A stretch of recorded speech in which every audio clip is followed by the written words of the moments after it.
সূরা নিসা 64 নম্বর আয়াত। সূরা নিসা 64 নম্বর আয়াত। আল্লাহ পাক আমাদেরকে বলেছেন, আপনাকে বলেছেন, ইমানদার মুমিন মুসলমান গুনাহগার পাপী বান্দাদেরকে বলেছেন, কি বলেছেন? যদি তোমরা গুনাহ করেছো, পাপ করেছো, অনেক গুনাহ করেছো, অনেক পাপ করেছো, আমার দরবারে ক্ষমা চাইতে মন চাই, তওবা করতে মন চাই, পাপ মুক্তি পেতে চাও, জান্নাত পেতে চাও, নিষ্পাপ হতে চাও, তোমরা আমার নবীর দরবারে চলে যাও। এটা একটা উসিলা। এটা একটা কি? কেন আল্লাহ নবীর দরবারে চলে যাও না বলে আল্লাহ ডাইরেক্ট বলতে পারেন না তুমি এই মুহূর্তে এটা করো, আমি মাফ করে দিলাম? পারতেন না? পারতেন। এরকম করেছেন, প্রমাণ আছে না নাই?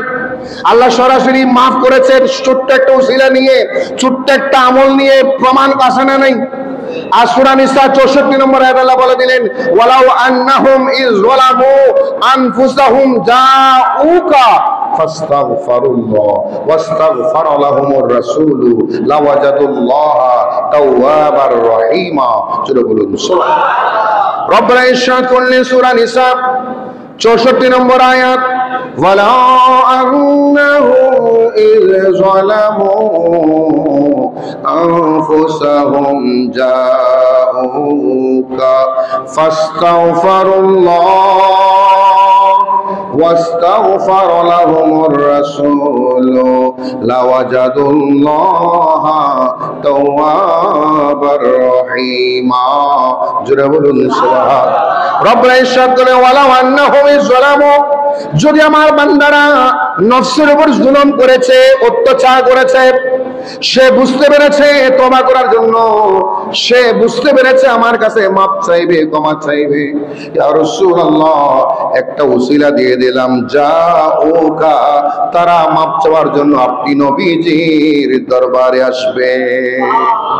জাউকা, তারা যাবে নবীর কাছে। কার কাছে? কথা বলে কার কাছে? তারা যাবে নবীর দরবার, আল্লাহর নবীর কাছে।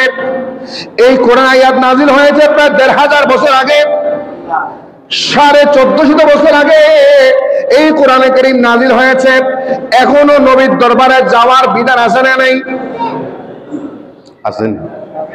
এখনো নবীর দরবারে যাওয়ার আইন আছে না নাই? এই সূরার বিধান আছে না নাই? এই সূরার বিধানটা রহিত হয় নাই, মনসুখ হয় নাই।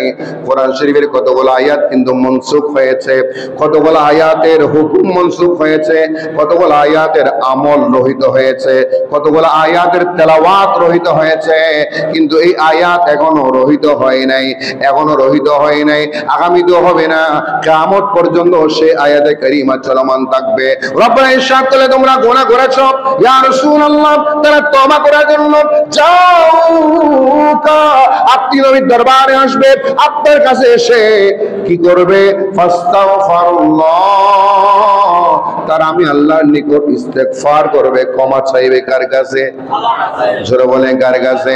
আল্লাহর দরবারে কান্নাকাটি করবে, আল্লাহ আমি তো গুনাহগার বান্দা, নিজের নফসের উপর জুলুম করেছিলাম, অত্যাচার করেছিলাম, তোমার নবীর দরবারে আসতে বলেছিলে, তোমার নবীর দরবারে আসলাম।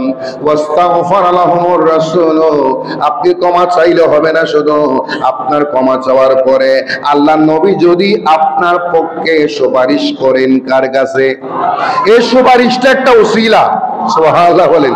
এই সুপারিশটা একটা ওয়াস্তাগফারা লাহুমুর রাসূল, রাসূল যদি আপনার পক্ষ হয়ে আল্লাহর দরবারে সুপারিশ করেন, ক্ষমা প্রার্থনা করেন, রাসূলের জন্য না আপনার জন্য, আপনার জন্য, আমার জন্য, ওই নবীর দরবারে যাওয়া বান্দার জন্য নবীজি ক্ষমা চাইবেন। কার কাছে?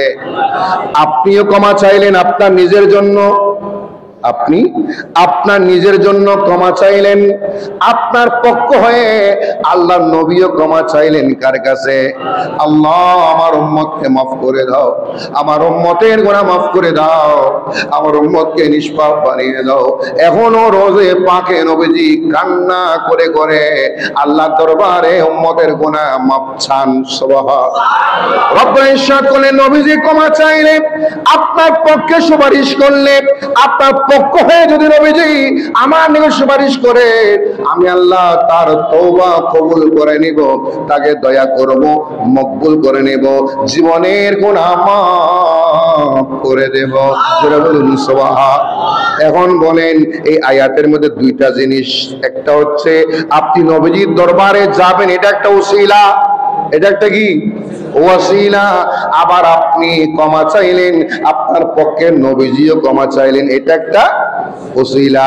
এই দুই ওসিলার কারণে আল্লাহ বলছে তোমার তওবা কবুল হয়ে যাবে। এখন বলেন আল্লাহ জাল্লে শানুহু এই বিধানটা দিয়েছেন কি সহজ হলো না কঠিন হলো? সহজ না?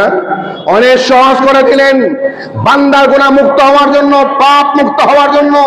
আল্লাহ তো বলে দিয়েছেন ইন্নী লাগাফার লিমান তাবা, বান্দা তুমি আমার কাছে তওবা করো, আমি তোমাকে মাফ করে দেব।